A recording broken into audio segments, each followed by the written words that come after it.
à tous, merci d'être avec nous sur i24 News. C'est le Morning, votre rendez-vous d'actualité matinale en direct depuis Tel Aviv. On démarre cette édition par les grands titres à la une de la presse régionale.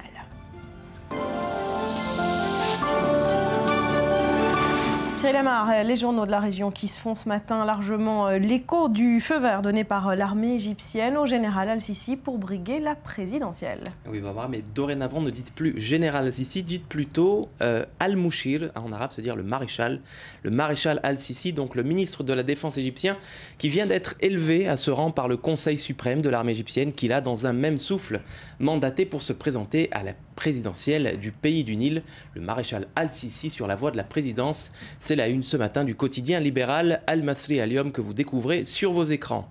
Le maréchal Al-Sisi aux côtés d'Adli Mansour, le président par intérim égyptien. C'est cette image du journal libéral At-Tahrir, flanqué du titre Al-Sisi quitte l'armée avec le grade de maréchal. Le grade de maréchal qui est une étape de plus dans la construction politique et médiatique du mythe du sauveur. C'est en tout cas ce qu'écrit ce matin Karim Bita, qui est spécialiste du Moyen-Orient, dans les colonnes du quotidien libanais L'Orient le jour. Une distinction, nous dit le spécialiste, qui est d'ordinaire attribuée après une grande victoire militaire.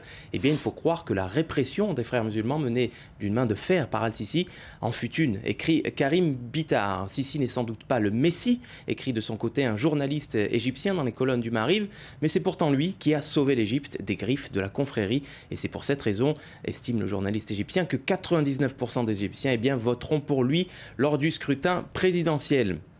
La campagne présidentielle pourrait toutefois se dérouler dans de grandes tensions, estime de son côté Jackie Khoury dans le Haaretz, puisque les frères musulmans et le bloc islamiste pourraient boycotter le scrutin, tandis que le courant des jeunes du 6 avril pourrait présenter leur propre candidat. L'ironie du sort ironise le caricaturiste du Al-Haram et qu'islamistes et libéraux sont les deux improbables cavaliers victimes d'un même cheval, celui de la révolution du 30 juin, celle qui a vu la destitution de Morsi et le retour des militaires au pouvoir. Voilà donc pour l'Égypte. Et puis les journaux israéliens évoquent, eux, largement ce matin cette explosion mystérieuse entendue à Latakia en Syrie. Oui, avec cette question du journal israélien Idiot Aharonot, l'aviation israélienne a-t-elle mené, oui ou non, dans la nuit de dimanche à lundi, un raid sur la base militaire syrienne dans la ville portuaire de Latakia. Le journal qui semble toutefois laisser peu de place au doute. Vous allez le voir à l'aide de cette infographie. Le journal à grand tirage nous rappelle les dernières attaques qui ont, selon des sources étrangères, bien entendu, frappé des dépôts de missiles S-300 de fabrication russe. Alors, le dénominateur commun de ces attaques, de ces raids aériens, c'est quoi? Eh bien, c'est qu'ils visaient tous à empêcher des transferts d'armes sophistiqués au mouvement chiite libanais Hezbollah. L'épaisse fumée de l'explosion ne devrait toutefois pas tarder à se dissiper, écrit Alex Fishman, l'expert militaire du journal. Nous serons vite fixés. Non, ne vous rongez pas les ongles d'impatience, rassure l'analyste. Si Israël a attaqué d'ici 1 ou 2 jours, les médias américains publieront certainement des fuites en pointant du doigt l'État hébreu. Mais que le président syrien soit rassuré, avec un palmarès de 130 000 morts et 9 millions de Syriens déracinés, Assad, vous allez le voir, a été élu homme de l'année 2013 par la chaîne de télévision libanaise Al-Mayadin. Alors, c'est pas les Oscars, ni le Ballon d'Or, mais quand ça vient d'une chaîne de télévision amie et qui appartient au Hezbollah, eh bien, Barbara, ça fait toujours plaisir pour Bachar al-Assad. Et puis, autre titre ce matin dans les journaux israéliens, c'est cette visite hier à Auschwitz de plus de la moitié des députés israéliens. Oui, regardez cette image qui paraît ce matin dans l'Yediot Aharonot, derrière les drapeaux bleus et blancs frappés de l'étoile de David, hautement symbolique s'il en est. Les 54 députés israéliens ont défilé hier dans le camp d'extermination d'Auschwitz-Birkenau dans le cadre d'une visite qualifiée par le journal d'historique. Nous avons vaincu en tant que peuple et nous continuerons de vaincre. C'est le titre qu'a choisi Israël Hayom, qui présente, vous le voyez, les parlementaires israéliens sous le célèbre écriteau Arbeit macht frei, le travail rend libre. Même tonalité pour le caricaturiste du Israël Hayom. Sur ce dessin de presse, vous le voyez, un déporté se laisse aller à ses chimères. Voir un jour le parlement d'un État juif défiler à Auschwitz. Heureux l'homme qui vit dans la foi, lui lance son ami d'infortune. Voilà, pour ces images extrêmement fortes. Encore un mot sur cette visite. Oui, peut-être regardez avec cette image tout à fait presque insolite, je dirais, ces 4 hommes. Qui sont-ils? Eh bien, le Israël nous apprend qu'ils faisaient partie de l'unité A1. L'unité A1, c'est une unité de l'administration pénitentiaire israélienne, une unité créée spécialement il y a 52 ans pour garder et puis aussi pour pendre le bourreau nazi Adolf Eichmann, capturé en Argentine, jugé et condamné à mort en Israël. Allez, on referme cette revue de presse avec une caricature d'un journal israélien qui revient sur le couac entre Binyamin Netanyahou et l'aile droite de son gouvernement. Oui, Benyamin Netanyahou qui a évoqué le maintien d'une minorité juive sous souveraineté palestinienne et qui s'est attiré la foudre de l'aile radicale de sa coalition, notamment celle du ministre de l'économie et du commerce, Naftali Bennett. Un Naftali Bennett qui, selon les journaux, sera aujourd'hui sévèrement blâmé par Benyamin Netanyahou pour avoir torpillé, tout simplement un coup de com'. Le coup de com' du Premier ministre, soit faire tomber le masque sur le vrai visage d'une autorité palestinienne qui souhaite que le futur État palestinien soit tout simplement épuré de toute présence juive. Bref, de quoi inspirer le caricaturiste du Israël, Shlomo Cohen. Allez ma petite Sarah, on la voit pas à l'écran, mais je vais tenter de vous l'imager au mieux. Allez ma petite Sarah, on y va. On voit Binyamin Netanyahou qui accompagne sa femme, Sarah, et Mahmoud Abbas, le président de l'autorité palestinienne, qui lui dit: tu crois quand même pas que tu vas me laisser seul avec ces gus-là. Ces gus-là, ce sont Naftali Bennett, Orly Strouk et Uri Ariel, tous 3 membres du parti de l'aile radicale de la coalition, le foyer juif, dans tous les sens du terme. On revient dans un instant sur ce dossier. Merci beaucoup Cyril, à demain.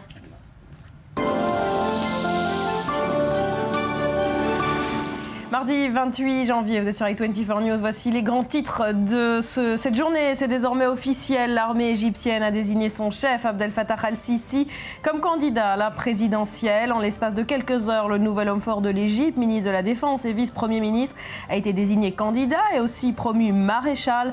De quoi contribuer un peu plus à asseoir sa popularité. Dans les rues et les boutiques de la capitale, son portrait s'étale partout. Ses partisans n'hésitent pas d'ailleurs à le comparer au leader historique égyptien Gamal Abdel Nasser.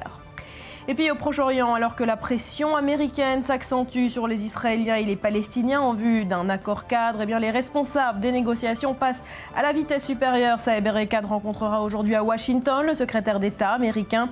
Tzipi Livni répète quant à elle qu'Israël sera obligé de restituer des territoires pour conserver son caractère juif et démocratique. Et dans ce contexte, notez ce rapport publié hier. Le nombre de victimes israéliennes du terrorisme a bondi en 2013, selon les chiffres du Shin Bet, les services de renseignement intérieur israéliens. L'an dernier, 5 Israéliens ont perdu la vie dans des attaques terroristes en Cisjordanie, contre 0 en 2012. Enfin, à chaque jour, sa révélation choque sur les méthodes d'espionnage de la NSA. Attention, celle-là vous concerne peut-être directement.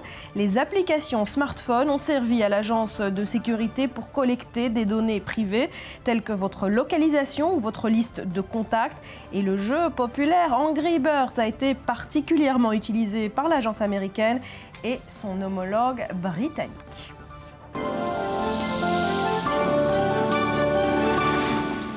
Alors je vous le disais, les Américains ne vont rien lâcher. L'accord cadre va être bientôt imposé aux Israéliens et aux Palestiniens qui traînent les pieds. Dernier ballon d'essai, il est signé Binyamin Netanyahou avec cette petite phrase qu'on lui attribue: les habitants des implantations ne seront pas évacués dans un accord de paix. Ils vivront donc sous autorité palestinienne. Bonjour, Dror Even Sapir, analyste politique à i24 News. Alors comment est née cette idée ? Alors, il faut replacer les choses dans leur contexte. Tout commence en fait par vendredi dernier à Davos, au Forum économique mondial. Binyamin Netanyahou est interrogé. Il est interrogé sur la question de la vallée du Jourdain. Et il donne une réponse plus vaste que la question qui lui a été posée, en disant qu'effectivement, que lui-même n'évacuera aucun Israélien de ces localités, que ce soit dans la vallée du Jourdain ou dans le reste des territoires de la Cisjordanie.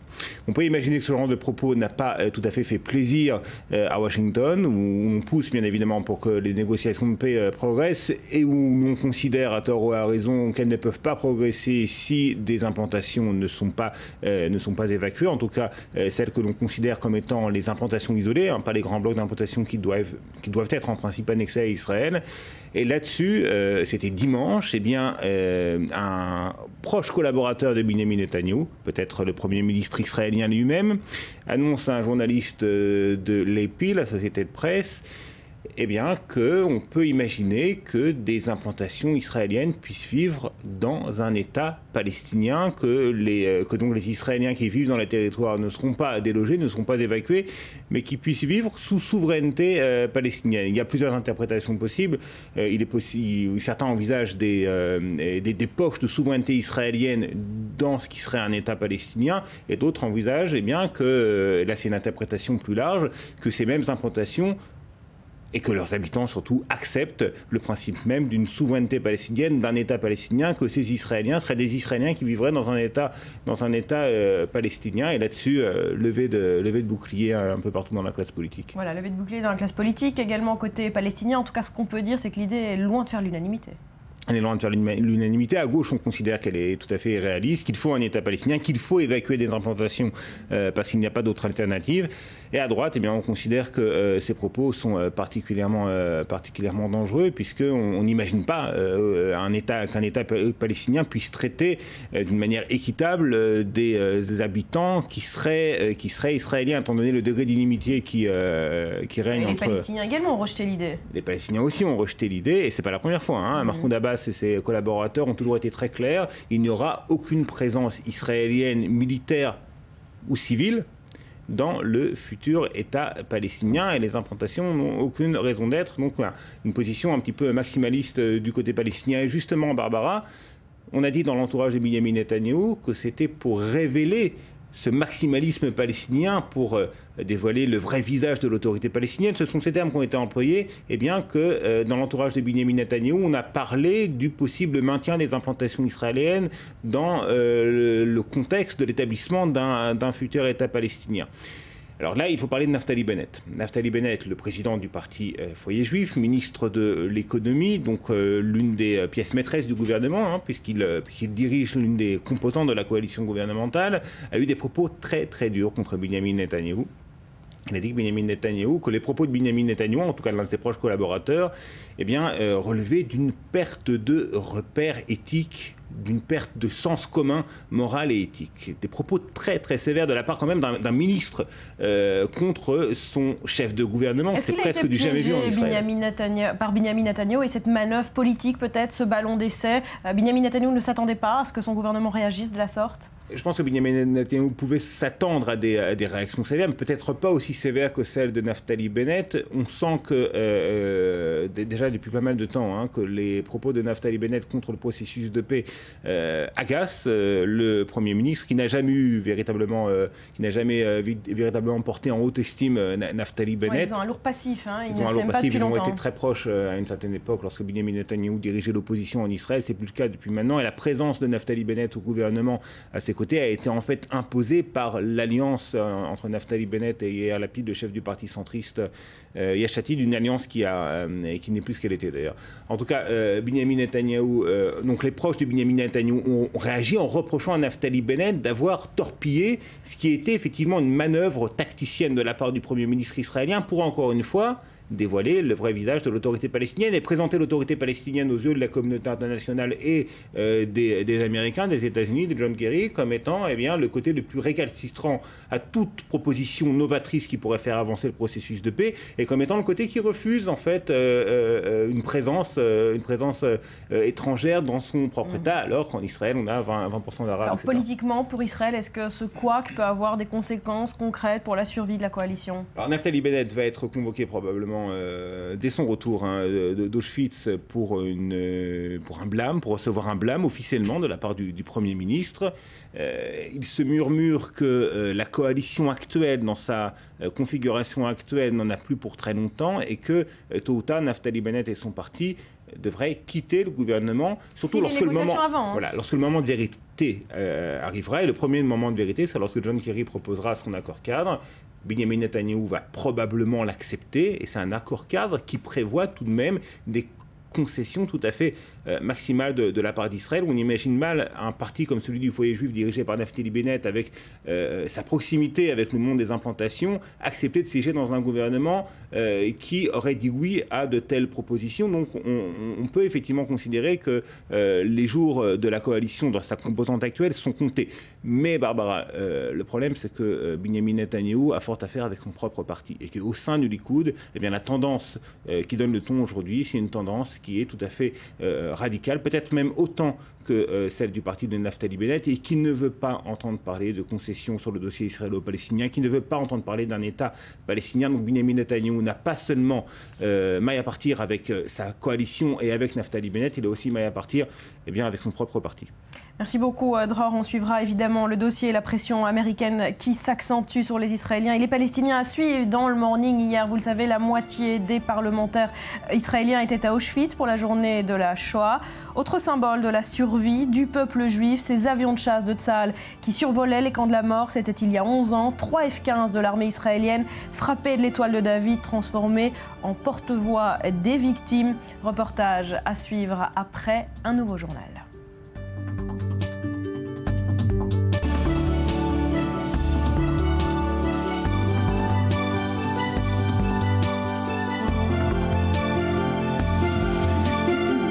C'est désormais officiel, la route à la présidentielle est ouverte au maréchal. Et oui, il faut dire désormais maréchal Al-Sisi. Bonjour Boaz Bismuth, c'est l'édito du jour. Bonjour, et oui, le grade le plus élevé pour l'homme militaire qui bientôt va quitter l'armée, pour Abdelrahman Al-Sisi. Mais il ne doit pas s'inquiéter parce que même en mettant son costume de civil, le grade le plus élevé l'attend, c'est presque officiel, le grade bien sûr de président de l'Égypte. Alors les Égyptiens sont contents. Alors c'est un peu curieux, nous qui avons été sur la place Tahrir dans les grands jours où on parlait démocratie, où on parlait justement de cette Égypte, El Dunya, la mère du monde bien sûr, qui va servir d'exemple pour le reste du monde arabe. Et bien aujourd'hui, ce qui prime, c'est pas la démocratie, ce qui prime, c'est la stabilité. Et Sisi, le militaire, est celui justement qui est censé ramener l'Égypte vers le réalisme et vers une économie qui doit tourner et fonctionner à nouveau, et surtout ramener les touristes parce que l'Égypte va mal, et avec Sisi, l'Égypte a priori va aller mieux. Regardez comme on est très très loin de ces jours du passé pas très lointain finalement. Amr Moussa, ancien ministre des Affaires étrangères d'Égypte, ancien candidat à la présidence, et ben lui aujourd'hui est devenu l'avocat de ce même Sisi qui a été quand même très très féroce à l'égard des libéraux, à l'égard des barbus bien sûr, lors des manifestations de cette dernière année. Alors l'Égypte aujourd'hui a pris le chemin du retour. Si aujourd'hui on visite la place Tahrir, on est très très loin encore une fois de 2011, de 2012, de 2013. Aujourd'hui les photos que l'on voit, c'est les photos d'un militaire, et surtout ce que l'on voit bien sûr, c'est des photos de Nasser. Donc je dirais aujourd'hui qu'on n'est pas dans la révolution Tahrir, mais on se retrouverait plutôt à la révolution de 52 des officiers libres de l'époque. Alors il y avait un film que nous avons tous aimé qui était un petit peu Retour vers le futur. Là je dirais c'est un aller au retour, un aller au futur pour aller en arrière. En arrière, démocratiquement, en Égypte. Voilà, et si on parlait de cinéma, je finirais peut-être par un autre film que tout le monde a dû voir bien sûr, je pense de Lelouch, mais ne me tuez pas si je me trompe, Tout ça pour ça. C'est de Lelouch, effectivement. Un mot d'Israël, Boaz. C'est bon ou c'est mauvais pour Israël le retour d'un général à la tête du pays? Alors on va être très très honnête, je pense que les Israéliens, c'est un grand soufflement de soulagement, un grand ouf de soulagement. Alors je dirais que dans cette histoire, il y avait plutôt le réalisme israélien et le rêve américain. On a vu très bien dans cette révolution Tahrir que justement Washington, avec Obama bien sûr, ont exigé à Moubarak quelques jours après, c'était Clinton et Obama lui-même, à Moubarak de quitter la scène bien sûr. Et puis ensuite, on a vu l'ambassadrice des États-Unis au Caire soutenir les frères musulmans. Bien sûr, à Jérusalem, on regardait tout ça avec grande inquiétude, aussi dans certaines capitales européennes, y compris à Paris, bien sûr. Mais finalement, aujourd'hui, on voit très bien qu'ici, du côté d'Israël, avec Morsi, la situation était très très grave entre Israéliens, entre le Caire et Jérusalem. Il n'y avait pratiquement plus contact, même parfois, même le ton était très très sévère. Mais là, justement, s'il y a une liaison qui fonctionne très bien entre Israël et l'Égypte, c'est entre les militaires, bien sûr militaires d'un côté et le gouvernement d'Israël de l'autre. Donc pour Israël, je crois que c'est la meilleure solution, la paix est sauve. Merci beaucoup Boaz, restez avec nous. Vous le savez, on passe au rappel des grands titres de ce mardi.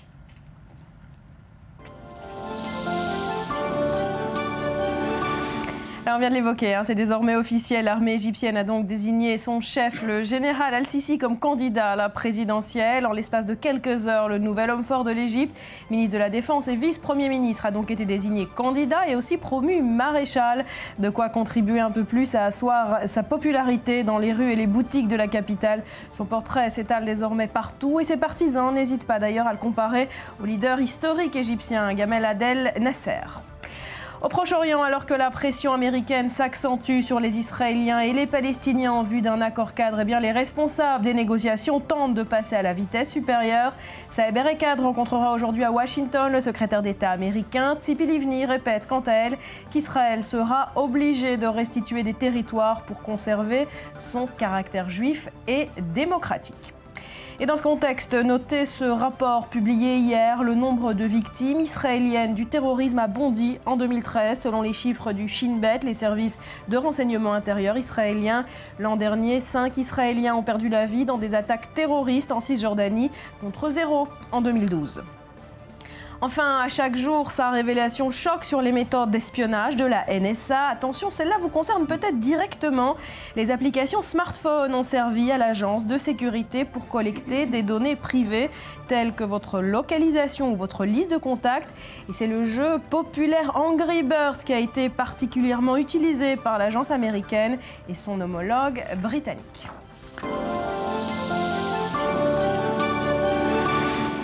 Hier, la moitié des parlementaires israéliens étaient à Auschwitz pour la journée internationale de la Shoah, autre symbole de la survie du peuple juif. Ces avions de chasse de Tsahal qui survolaient les camps de la mort, c'était il y a 11 ans. 3 F-15 de l'armée israélienne frappés de l'étoile de David, transformés en porte-voix des victimes. Vol au-dessus d'Auschwitz, c'est un reportage de Chaim Hert et Roy Mandel.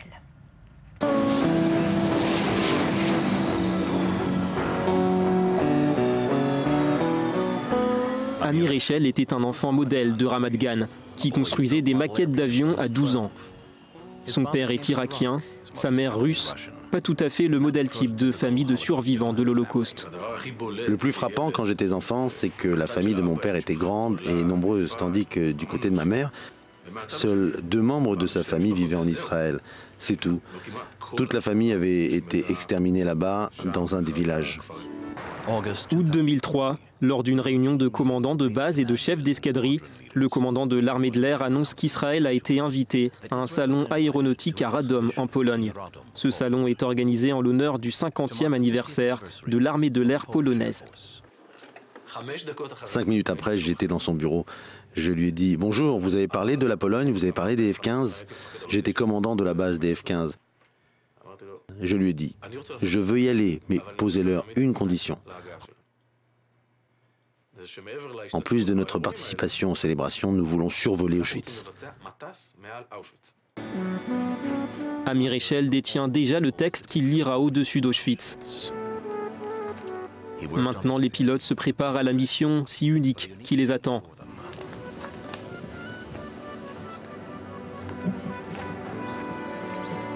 Nous y voilà, 1 heure avant le vol.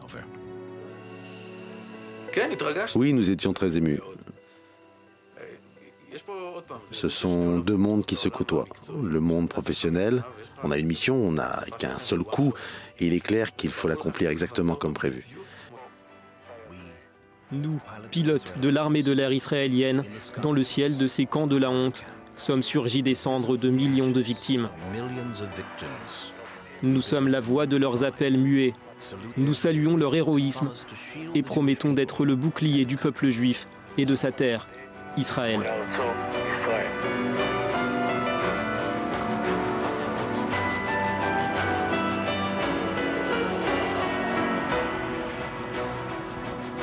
Bas, réaction? Émouvant, impressionnant, qu'est-ce qu'on peut ajouter à de tels mots, mais pour montrer un petit peu 69, 70 ans après, regardez, justement hier à la rédaction, au journal, on réfléchissait un petit peu, on parlait de l'héroïsme de ces survivants, et pour beaucoup d'eux, c'est justement la survie, c'était le seul moyen de montrer un peu sa victoire. Et aujourd'hui, on regarde cette armée israélienne et on se dit juste s'il y avait un avion, un seul avion, la différence que ça aurait fait à l'époque et tout ce drame qu'on aurait pu éviter. Mais bon, ça c'est bien sûr des réflexions qui n'amènent à rien. Voilà, reportage que vous pouvez retrouver dans son intégralité ce soir dans l'émission Reportage présentée par Stéphane Calvo. Voilà, on conseille de regarder ce reportage. Vous pouvez également le retrouver dès demain sur notre site internet à la rubrique Replay. Et on parle à présent, Betsabé, de cette grande avancée pour les femmes marocaines. Les violeurs ne pourront plus se marier avec leurs victimes pour échapper à la prison. C'était une coutume au Maroc. Une loi a été adoptée au Parlement en ce sens. Hier devait s'ouvrir à Fès le procès d'un homme qui avait violé plusieurs dizaines de femmes et d'enfants. Oui, avec donc cette loi qui a été amendée. C'est une étape très importante dans la législation pénale marocaine et un pas très attendu puisque cet amendement arrive 2 ans après un fait divers qui avait suscité un vif émoi. C'était le suicide de la jeune Amina Filali. C'était le 10 mars 2012. Elle avait été contrainte d'épouser son violeur et l'histoire avait profondément choqué dans le royaume et au-delà des frontières marocaines. Et peut-être qu'elle est pour quelque chose dans cette évolution. Regardez. C'est dans ce cimetière de l'Arrache, au nord du Maroc, que la famille vient se recueillir sur la tombe d'Amina.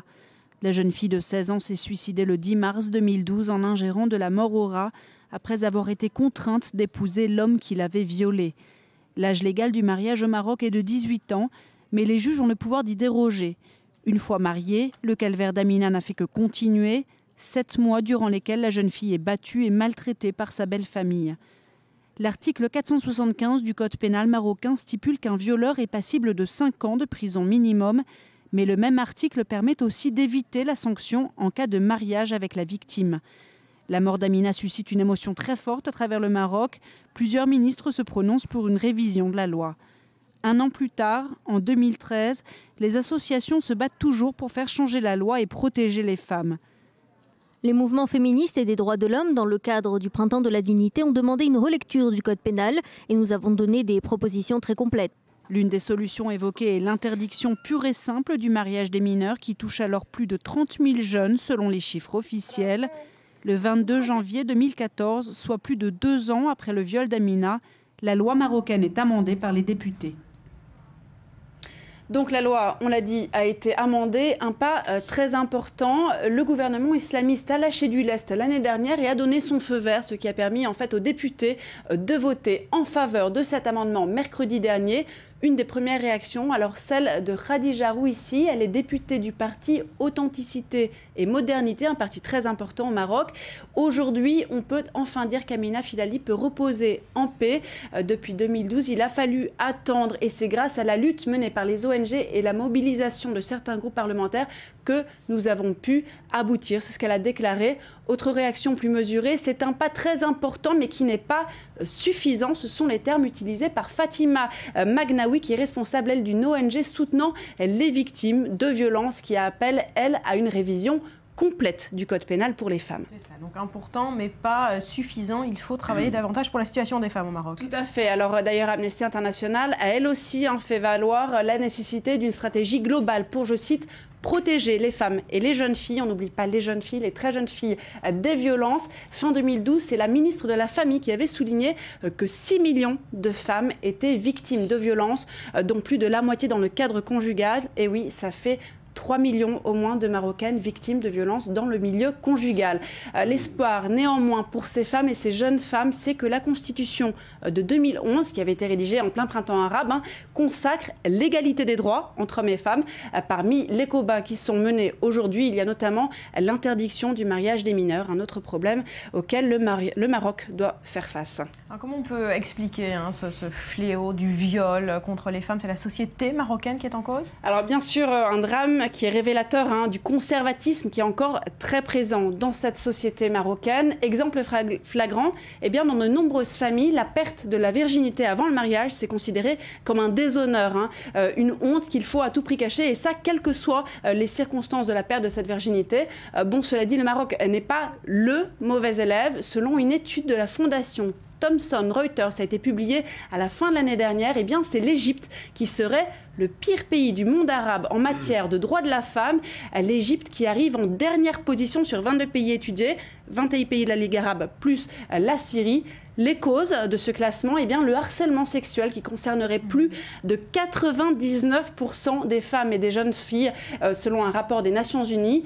L'excision aussi qui concerne plus de 90% des femmes et jeunes filles selon l'UNICEF, toujours en Égypte. Autre cause de ce mauvais classement, eh bien, la faible représentation politique. 9 candidates seulement élues aux élections parlementaires de 2012 sur plus de 900. 9 sur 900. Ou encore eh bien, l'exacerbation de la violence avec la montée de l'islamisme depuis la chute de Hosni Moubarak.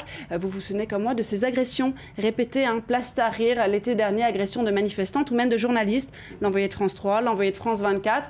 Plus de 90 femmes en tout avaient été violées lors du seul mois de juin pendant les manifestations contre le président Morsi. Alors, quels sont les autres pays du monde arabe en bas du classement ? Alors on a le Yémen, 18e dans le classement, où là aussi le harcèlement sexuel eh bien, s'est fait sa place dans la rue avec près de 99% des femmes qui en sont victimes. Et même si la révolution yéménite de 2011 a permis d'imposer un quota de 30% de femmes à la conférence sur le dialogue national, qui est la conférence qui est chargée de la transition démocratique, eh bien, la condition des femmes dans un Yémen très conservateur et pas moins pauvre demeure très précaire, avec un autre phénomène inquiétant, c'est le mariage des enfants. 14% des filles de moins de 15 ans sont mariées, certaines dès l'âge de 8 ans, avec pour conséquence eh bien, des viols, des grossesses à répétition, des décès de petites filles pour cause d'hémorragie interne, après que leurs maris, en général plus âgés, se sont amusés sur elles, et bien sûr, beaucoup de suicides. Alors au Yémen, jusqu'en 1999, eh bien, l'âge légal du mariage, c'était de 15 ans, mais le Parlement a aboli la loi sous pression des islamistes, là encore. Alors, très rapidement, pour finir, un mot sur le Liban ? Oui, alors là, très rapidement, le viol conjugal eh bien, n'est pas pris en compte par la loi. Le Liban, lui, est à la 16e place et il est pointé du doigt pour ses lois discriminatoires. En 2004, Uni Banaz a été nommé ministre pour la première fois. Aujourd'hui, pas de ministre, mais des députés. Boaz, le mot de la fin. Juste deux mots pour dire, concernant le Yémen, dramatique aussi pour la communauté juive à l'époque, qui mariaient leurs enfants à 8-9 ans, j'avais vu ça en 1990, donc des petits de 8 ans qui savaient déjà qui était leur femme. Et on va boucler la boucle avec l'Égypte, c'est vrai, la situation vient de décrire ça de façon exacte, ce qui se passe en Égypte. Et je dirais qu'on parlait il y a 3 ans de démocratie, la démocratie existe dans l'endroit où on respecte bien sûr la femme. Merci beaucoup Boaz, merci Betsabé. À suivre, on parle de la cyberdéfense, nouvel axe stratégique d'Israël. Une conférence se tient en ce moment à Tel Aviv sur le sujet. Ce sera après un nouveau journal.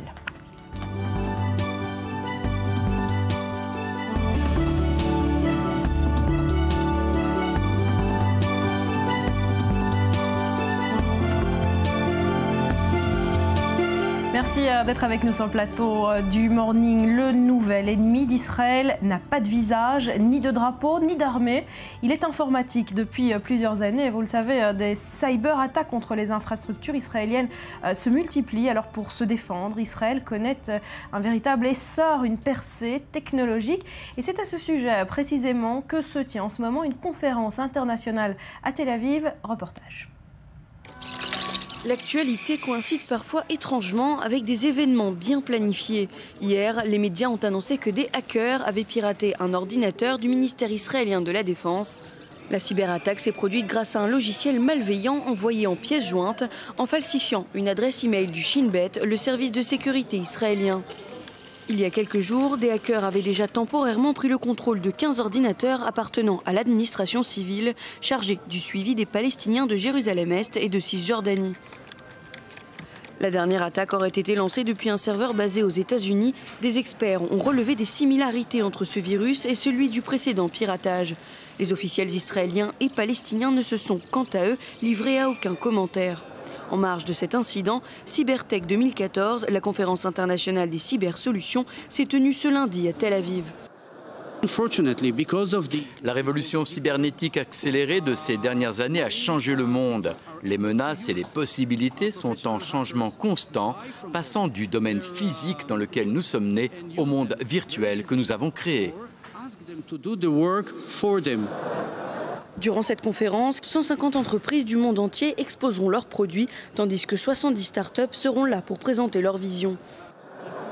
Ce qui était il y a peu un domaine secondaire est devenu maintenant une industrie massive et personne ne veut être laissé de côté. Il devrait y avoir une sorte d'ONU pour Internet, une coalition des plus importantes compagnies du monde virtuel. Et à mon avis, Israël est le pays le plus avancé.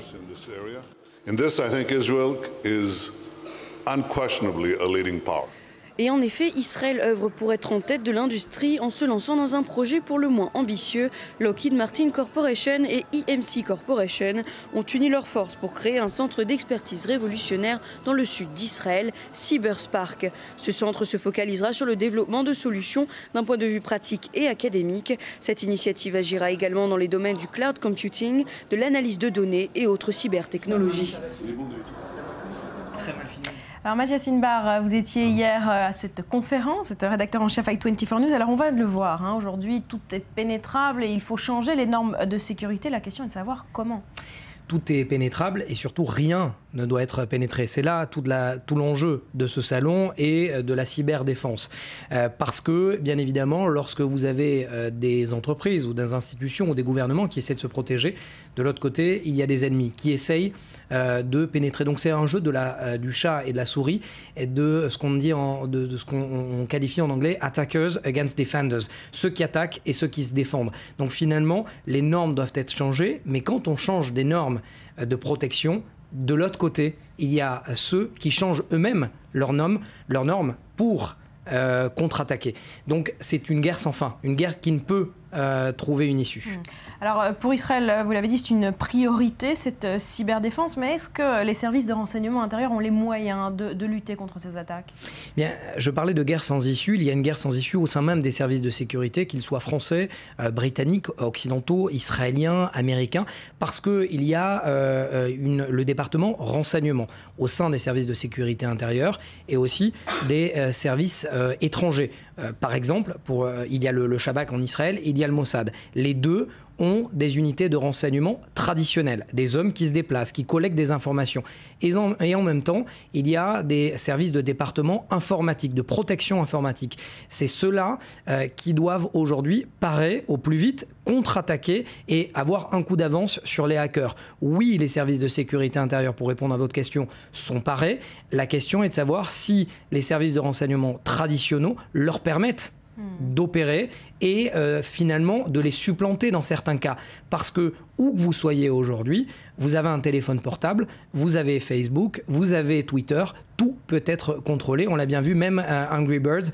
Nathalie vous a posé la question, vous n'y jouez pas, mais si vous aviez joué, et peut-être demain Candy Crush, si vous jouez, pourquoi ? C'est très facile pour les services de sécurité intérieure, qu'ils soient israéliens ou américains, parce que c'est une application apolitique. À partir du moment où c'est apolitique, des milliards de personnes peuvent avoir accès. C'est ce qu'on appelle l'entonnoir inversé. On lance des informations et on récolte ce qu'on doit récolter. Alors, on l'a déjà entendu pendant le discours du Premier ministre israélien à Davos, on l'a réentendu hier à cette conférence, la cyberdéfense est bel et bien un axe stratégique pour Israël, mais est-ce que c'est spécifique aux Israéliens ? C'est spécifique aux Israéliens parce qu'Israël est un État en guerre. En 1948 à aujourd'hui, il y a toujours eu des guerres, effectivement. La guerre traditionnelle a laissé place aussi à la guerre cybernétique. Je m'entretenais moi-même, lorsque j'ai pu avoir la chance de présenter le magazine Défense sur cette chaîne, je m'entretenais avec l'un des anciens responsables du programme de protection informatique israélien, finalement numéro 1 de la cyberdéfense en Israël, et il parlait comme un militaire. C'est ça qui est impressionnant, c'est que le langage est 100% militaire. Aller vers l'ennemi, détecter l'ennemi, c'est véritablement une entreprise militaire contre ces hackers. Il y avait marqué en synthé les hackers palestiniens. Je me suis entretenu hier avec un hacker palestinien justement et il me disait qu'il revenait de New York et qu'il n'y avait pas de courant hier dans la bande de Gaza. Difficile à croire en tout cas que ces hackers palestiniens aient entrepris cette attaque depuis la bande de Gaza. On rappelle en quelques mots cette attaque. Des ordinateurs du ministère de la Défense israélien auraient été donc attaqués par des hackers palestiniens. On peut confirmer cette information ? On confirme cette information à demi-mot. Hier, dans le salon de la Cybertech de 2014, vraiment pas de confirmation ni d'infirmation. Et c'est bien le cas lorsqu'on parle de défense israélienne. Lorsqu'il n'y a ni de confirmation ni d'infirmation, c'est qu'on peut dire que l'information est vraie. Maintenant, je le répète, difficile à croire que ces hackers palestiniens aient préparé cette attaque depuis la bande de Gaza. Force est de constater en tout cas, et ça c'est une information qui peut être techniquement vérifiable par n'importe qui maîtrise ce type d'attaque, il a fallu plusieurs semaines pour opérer. Pourquoi ? Parce que pour prendre la forme de ce cheval de Troie, pour prendre la forme de l'intitulé des services de sécurité intérieure qui ont envoyé le mail au ministère de la Défense, qui eux-mêmes ont un serveur qui filtre et qui envoie au spam ce qui doit aller au spam et qui doit être reçu et ouvert par qui de droit, cette initiative a été préparée depuis plusieurs semaines. Merci beaucoup Mathias Sinbar pour ces explications. Je vous en prie. Mardi 28 janvier, voici les grands titres de l'actualité. C'est désormais officiel, l'armée égyptienne a désigné son chef, Abdel Fattah al-Sisi, comme candidat à la présidentielle. En l'espace de quelques heures, le nouvel homme fort de l'Égypte, ministre de la Défense et vice-premier ministre, a donc été désigné candidat et aussi promu maréchal. De quoi contribuer un peu plus à asseoir sa popularité dans les rues et les boutiques de la capitale. Et bien son portrait s'étale partout. Ses partisans n'hésitent pas d'ailleurs à le comparer au leader historique égyptien Gamal Abdel Nasser. Et puis au Proche-Orient, alors que la pression américaine s'accentue sur les Israéliens et les Palestiniens en vue d'un accord cadre, les responsables des négociations passent à la vitesse supérieure. Saeb Erekat rencontrera aujourd'hui à Washington le secrétaire d'État américain John Kerry. Tzipi Livni répète quant à elle qu'Israël sera obligé de restituer des territoires pour conserver son caractère juif et démocratique. Et dans ce contexte, notez ce rapport publié hier. Le nombre de victimes israéliennes du terrorisme a bondi en 2013, selon les chiffres du Shin Bet, les services de renseignement intérieur israéliens. L'an dernier, ce sont 5 Israéliens qui ont perdu la vie dans des attaques terroristes en Cisjordanie, contre 0 en 2012.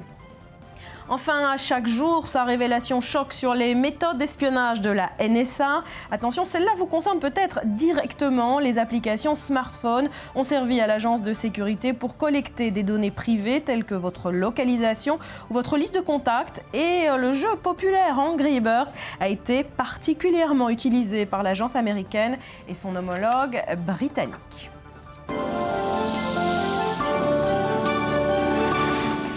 Hier, vous le savez, le monde marquait la journée internationale de la Shoah et pour l'occasion, Israël a envoyé une délégation massive à Auschwitz.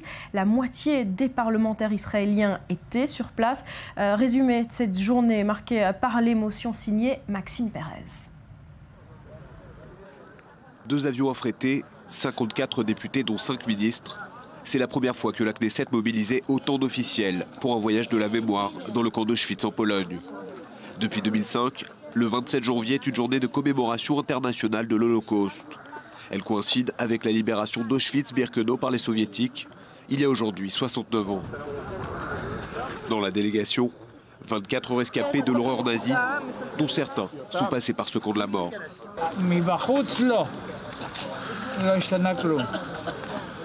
De l'extérieur, rien n'a changé. Ici, j'ai reçu une vingtaine de coups.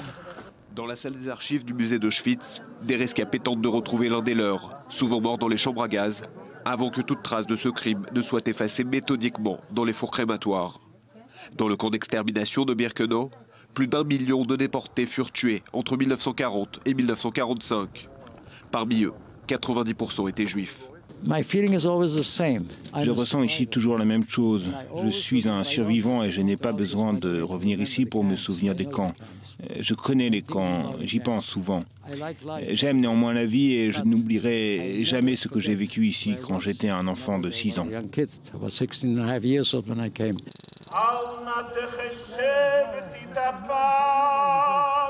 Après une vibrante cérémonie et sous un froid glacial, plusieurs délégations se sont retrouvées à l'extérieur du camp, devant le monument aux morts. Ultime temps fort de la journée, à Cracovie, où députés israéliens et polonais se sont retrouvés pour une session parlementaire exceptionnelle. La mémoire en héritage et un message d'unité au moment où de nombreuses communautés juives s'inquiètent d'une résurgence de l'antisémitisme. Mais certains veulent y voir autre chose. Seuls des juifs peuvent défendre des juifs. Quand l'occasion s'est présentée pendant la Deuxième Guerre mondiale, les Américains n'ont pas bombardé Auschwitz. Une bombe aurait pu arrêter les chambres à gaz. Ils ne l'ont pas fait. Donc seul Israël doit se défendre et peut le faire. Les cérémonies marquant le souvenir de la Shoah ont également eu lieu dans d'autres villes européennes et se veulent un rempart contre l'intolérance. Mais pour tout Israélien, il s'agit de réaffirmer haut et fort, plus jamais ça. Alors Maxime Perez, vous étiez hier à Auschwitz, vous avez atterri il y a quelques heures à peine. Alors on l'a vu, hein, c'était une journée chargée en émotions. Quel a été le moment le plus marquant? Il y en a eu plusieurs dans la journée, comme l'illustre ce reportage, mais la délégation israélienne a évidemment été saisie. Beaucoup venaient à Auschwitz pour la première fois, étaient saisis devant l'ampleur de la machine à exterminer que représentent ces camps d'Auschwitz et de Birkenau, à la fois camps de concentration et camps d'extermination. Et puis aussi, chaque participant, et moi-même d'ailleurs, avons été saisis par le froid glacial qui régnait sur place, 20 degrés, un manteau de neige qui recouvrait ce camp. Et on ne peut s'empêcher de penser aux détenus qui ont vécu ici dans ces camps et qui sont morts. Et il faut savoir qu'à la libération d'Auschwitz le 27 janvier 1945 par les troupes soviétiques, il y avait encore 7000 rescapés, 7000 survivants qui se trouvaient dans ces camps. Mais il faut savoir que même après la libération d'Auschwitz, des gens sont morts de froid et de faim dans ce camp de la mort. Alors, vous avez recueilli plusieurs réactions de la délégation politique israélienne. Cette délégation massive sur place, c'est un symbole de la survie du peuple juif qui a aujourd'hui un État. C'est ça leur message? Oui, c'est le message des politiques israéliens, c'est le message des rescapés. Il y a énormément d'émotions quand on se rend dans ces lieux de mémoire comme Auschwitz. Et évidemment, aujourd'hui, ce que retiennent les politiques, mais pas seulement tout Israélien, c'est que ce qui s'est passé ne se reproduira plus parce qu'aujourd'hui, les Juifs ont un État, les Juifs ont une armée à travers, bien sûr, Israël. Alors, on a vu dans le reportage Noah Klieger, qui est lui-même un rescapé d'Auschwitz. Il faisait partie de cette délégation israélienne. Ce n'était pas la première fois qu'il se rendait à Auschwitz. Il a eu un discours très marquant qui vous a marqué. Oui, c'est d'abord sa 149e visite dans le camp d'Auschwitz. Il s'y rend régulièrement depuis 1959, donc bien avant que l'ONU décide, il y a 8 ans, de commémorer à l'échelle internationale le souvenir de l'Holocauste. Oui, c'est un homme dont le parcours est évidemment marquant. Il est arrivé à l'âge de 6 ans dans le camp d'Auschwitz. Il y a survécu. Et il a bien sûr cette mémoire en héritage qu'il transmet de génération en génération depuis maintenant une quarantaine d'années. C'est évidemment un exemple pour beaucoup d'entre nous. Alors pour finir, une petite anecdote technique. La délégation israélienne est partie avec 2 avions. Un seul est revenu ce matin en Israël, le deuxième est toujours bloqué sur place? Oui, et étonnamment, celui qui est bloqué sur place était celui qui devait partir en premier. Il comportait d'ailleurs la plupart des ministres du gouvernement, dont Naftali Bennett, qui finalement sont toujours, au moment où je vous parle, cloués au sol à Cracovie. Un avion de ce qui aurait été affrété par les autorités israéliennes pour les rapatrier en Israël. Il devrait revenir dans le courant de l'après-midi. Voilà, il devrait être de retour cet après-midi. Merci beaucoup Maxime Perez, merci à vous Mathias. À suivre dans le Morning, on parlera cinéma avec ce film qui emprunte avec évidence la route des Oscars, où il prétend à pas moins de 9 prix, 12 ans d'esclavage. C'est le titre de ce film qui fait sensation. On y revient après un nouveau journal.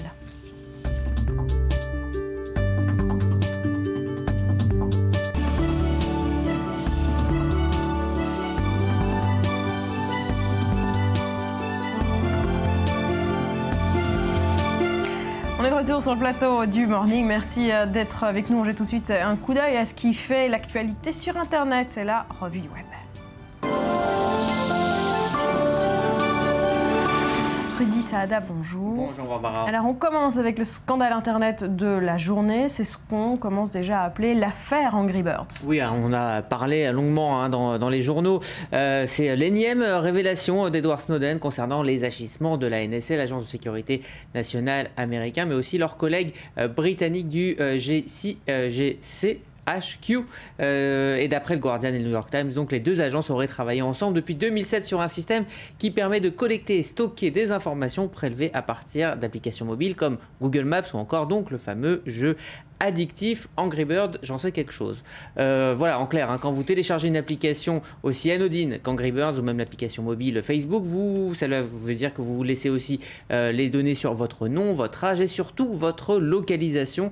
Ce procédé de surveillance n'est pas du tout à prendre à la légère. Le développement de cette technologie a coûté quand même, ne serait-ce que pour l'année 2007, 767 millions de dollars à la NSA. Il faut accepter, non? Il faut accepter la localisation. Mais en général, on accepte. Oui, mais là, je pense que qu'on l'accepte ou pas. On est avec son téléphone, donc on est géolocalisé. Il n'y a pas une question de... Voilà. Alors, on va parler des réactions. S'il y en a ou pas, on commence par celle des agences elles-mêmes, britanniques et américaines. Côté NSA, on nie, on répète que les communications des gens ordinaires ne les intéressent pas. Voici la réponse officielle américaine. Je cite, toutes les allégations selon lesquelles la NSA se concentre sur les communications des Américains ordinaires sur les téléphones intelligents sont fausse. Et côté britannique, là, on parle quand même d'écoute autorisée et nécessaire, proportionnée même. Et puis du côté des premiers concernés, c'est-à-dire les joueurs d'Angry Birds, ils réagissent sur Internet? Ils ont réagi en masse. Beaucoup de tweets sur Angry Birds Gate. Dans le monde du net, on se fait plus trop d'illusions d'ailleurs sur la surveillance des internautes. Alors, on prend ça finalement avec humour. Valentin Tombez nous prévient.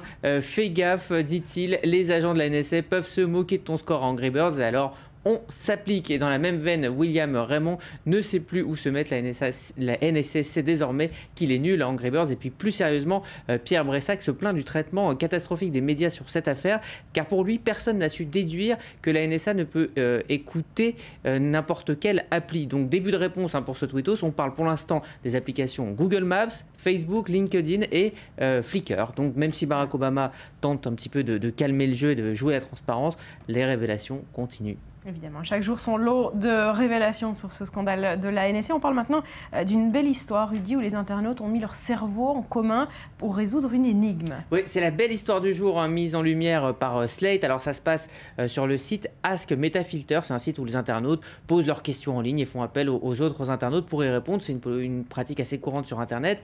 Et c'est un internaute de 25 ans qui a voulu résoudre une énigme vieille de 15 ans. Voici son message. Ma grand-mère est morte en 96 d'un cancer qui a évolué rapidement. Elle ne communiquait plus les 2 dernières semaines, mais pendant cette période, elle a laissé au moins 20 cartes remplies de lettres manuscrites.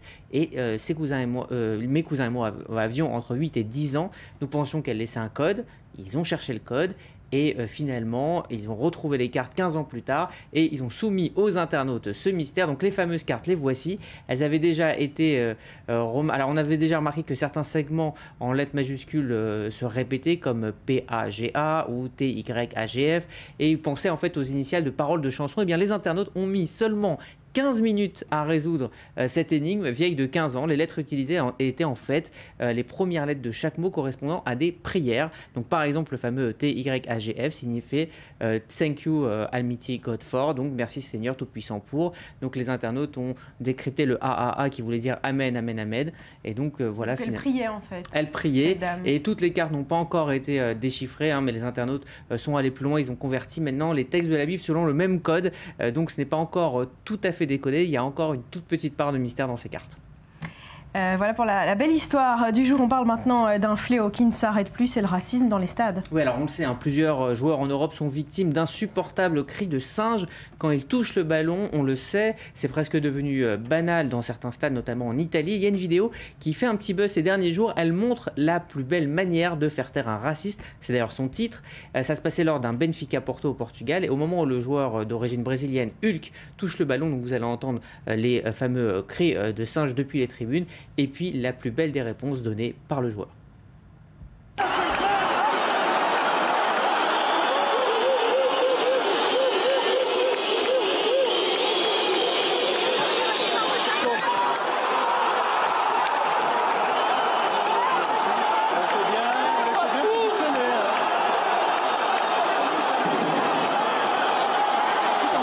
Tout le monde souhaitait. Absolument, c'est la meilleure des réponses à apporter. Alors on parle maintenant d'une manière assez originale qu'a trouvé un étudiant américain pour réviser ses examens. Oui, c'est pas facile d'apprendre 44 noms et visages de présidents américains. Eh bien chez Chaz, c'est un lycéen de la région de New York, il a décidé d'imiter les présidents américains en copiant leur posture. Alors il a mis le tout en ligne sur Instagram. Je vous ai préparé un petit florilège de ces présidents et en fait de lui juste à côté, vous allez le voir. Vous avez dans l'ordre Kennedy, Obama, Jefferson, Lincoln et Harrison.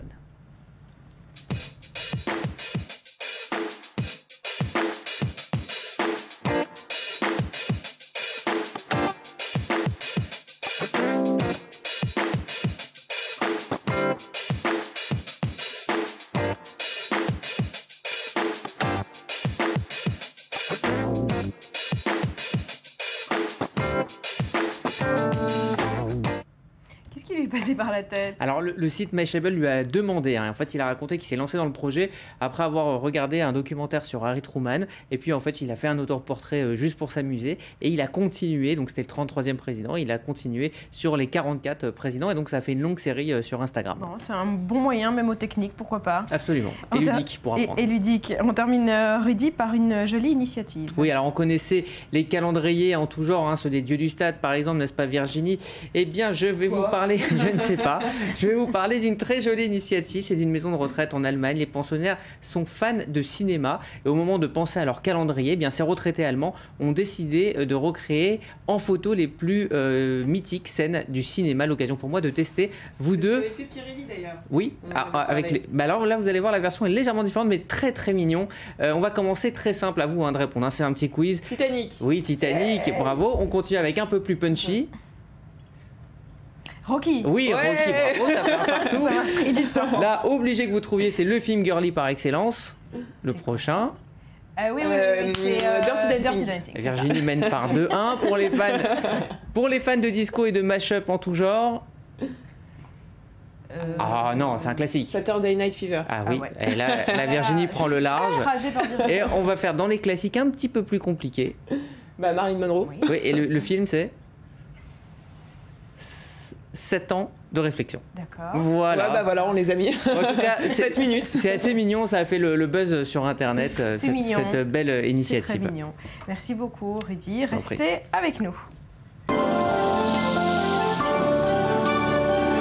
Mardi 28 janvier, voici les grands titres de l'actualité. C'est désormais officiel, l'armée égyptienne a désigné son chef, Abdel Fattah al-Sisi, comme candidat à la présidentielle. En l'espace de quelques heures, le nouvel homme fort de l'Égypte, ministre de la Défense et vice-premier ministre, a été désigné candidat et aussi promu maréchal, de quoi contribuer un peu plus à asseoir sa popularité dans les rues et les boutiques de la capitale. Son portrait s'étale partout. Ses partisans n'hésitent pas d'ailleurs à le comparer au leader historique égyptien Gamal Abdel Nasser. Au Proche-Orient, alors que la pression américaine s'accentue sur les Israéliens et les Palestiniens en vue d'un accord cadre, les responsables des négociations passent à la vitesse supérieure. Saeb Erekat rencontrera aujourd'hui à Washington le secrétaire d'État américain. Tzipi Livni répète quant à elle qu'Israël sera obligé de restituer des territoires pour conserver son caractère juif et démocratique. Et dans ce contexte, notez ce rapport publié hier. Le nombre de victimes israéliennes du terrorisme a bondi en 2013. Selon les chiffres du Shin Bet, l'an dernier, 5 Israéliens ont perdu la vie dans des attaques terroristes en Cisjordanie contre 0 en 2012. Enfin, on l'a évoqué à chaque jour, sa révélation choc sur les méthodes d'espionnage de la NSA. Attention, celle-là vous concerne peut-être directement. Les applications smartphone ont servi à l'agence de sécurité pour collecter des données privées. Et le jeu populaire Angry Birds a été particulièrement utilisé par l'agence américaine et son homologue britannique. Et on parle cinéma à présent avec un film qui fait beaucoup de bruit, ça s'appelle 12 ans d'esclavage. Virginie Khalifa, bonjour. Bonjour Barbara, alors effectivement on le sait tous, samedi dernier avait eu lieu la nomination aux Oscars et 2 films se sont démarqués, Gravity et 12 Years of Slave. Les deux ont reçu d'excellentes critiques, mais si le second on en parle aujourd'hui, c'est parce qu'il suscite une vive polémique. Alors attention, pas sur son film en lui-même qui a séduit son public de façon générale, mais plus sur le côté médiatique qui a été fait autour du film. Alors de nombreux articles en parlent, notamment en Italie où les affiches ont été très critiquées par les ONG antiracistes. On y voyait Brad Pitt et Michael Fassbender, alors que sur l'affiche américaine d'origine, de même que sur la version française, c'est l'acteur, alors son nom je vais essayer de bien le dire, Chiwetel Ejiofor qui apparaît. On le voit de profil en train de courir, vous le voyez sur la photo. Alors plusieurs observateurs ont estimé que le distributeur italien du film BMI recherchait seulement à attirer le spectateur avec des acteurs connus, mais d'autres, et c'est ce qui a créé la polémique, y ont vu une démarche raciste très vite dénoncée, et ce n'est pas tout. Rudy, je pense que vous allez pouvoir nous parler de ce qui se passe aussi sur la toile vis-à-vis de ce film. Il y a eu une petite polémique en France, hein. C'est nos confrères de 20 minutes qui ont fait une bourde, ils ont été très émus par le film, donc évidemment on ne parle pas de la qualité du film, et ils ont titré, donc ils ont fait leur une avec ce film, un film coup de fouet, et ça a fait vivement réagir les internautes. Alors, en plus tout cela se passe dans un climat de concurrence des mémoires que voudraient certains, et donc on a vu sur Twitter énormément de tweets dans la lignée, voilà, qu'est-ce qu'on aurait dit sur un film concernant la Shoah, ou que fait le Conseil d'État. En tout cas, la direction du quotidien a été interpellée par les internautes, et ils ont répondu par un communiqué en disant que ce film a vraiment bouleversé la rédaction, et ils voulaient évidemment pas faire de jeu de mots, mais juste mettre en avant ce film extraordinaire. Voilà, alors l'histoire du film. On va en parler rapidement. Alors cette dernière réalisation de Steve McQueen, alors le réalisateur, on devrait le voir à l'écran dans quelques instants, avait déjà été récompensé aux Golden Globes. Il a remporté le titre du meilleur film dramatique. C'est une œuvre cinématographique qui, comme l'a dit Rudy, est très touchante. Il nous frappe en plein fouet puisque c'est une histoire vraie. C'est l'histoire de Salomon Northup, un homme libre enlevé en 1841 et vendu comme esclave. Il vit 12 années de calvaire, d'humiliation, de traitement bestial dont il reste un témoignage écrit par l'homme lui-même, des écrits à partir desquels on obtient aujourd'hui ce long métrage dur, frontal et révoltant. Pour une fois dans l'histoire du cinéma, on traite d'un homme noir qui était libre et qui est devenu esclave. Je vous propose tout de suite de regarder la bande-annonce. I want to ask you what part of the country you come from. I originate from Canada. I guess where that is. Oh, I know where Canada is. I've been there myself. Well, travel for a slave. Solomon Northup is an expert player on the violin. I was born a free man. Lived with my family in New York. Be good for your mother. Until the day I was deceived. To Solomon. Kidnapped. Sold into slavery.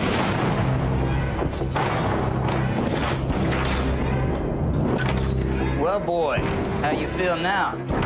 My name is Solomon Northup. I'm a free man, and you have no right whatsoever to detain me. You're no free man. You're nothing but a Georgia runaway. Went down to the river Jordan. And that servant that don't obey his Lord shall be beaten with many stripes.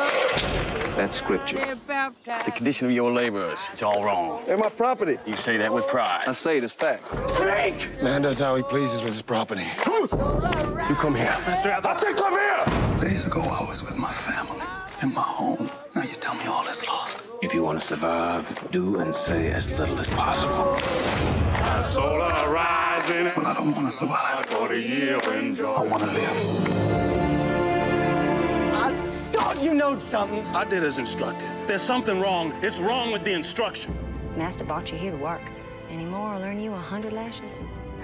Voilà, 12 ans d'esclavage, un prix qui va rafler probablement beaucoup d'Oscars. On aura l'occasion d'en reparler. On termine avec les Grammy Awards. Et oui, ça s'est passé dimanche dernier avec 82 récompenses au total qui couvrent à peu près l'intégralité des genres et champs techniques. Alors les 10 trophées les plus prestigieux ont été remis lors d'un show de 3 heures qui s'est tenu dans la soirée au Staples Center de Los Angeles. Parmi les moments les plus marquants, je vous en ai sélectionné un, c'est celui des Daft Punk qui ont été nominés 4 fois et qui ont remporté les 4 nominations. C'est quand même un record. 4 ou 5 4, 5, 5.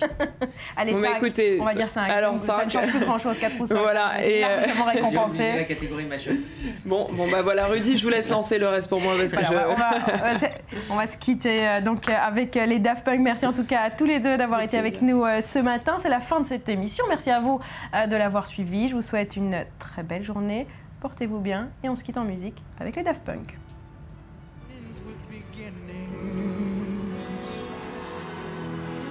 When what keeps the planet spinning.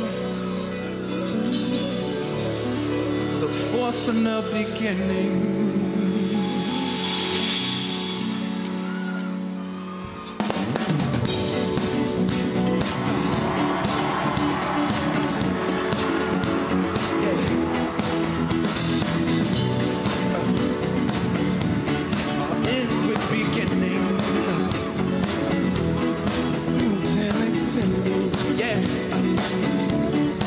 From the beginning, yeah. Here we go. We come too far to give up who we are. So let's raise the bar and our cups to the skies. She's up all night to the sun. I'm up all night to get some. She's up all night for good fun. I'm up all night to get lucky. We're up all night to the sun.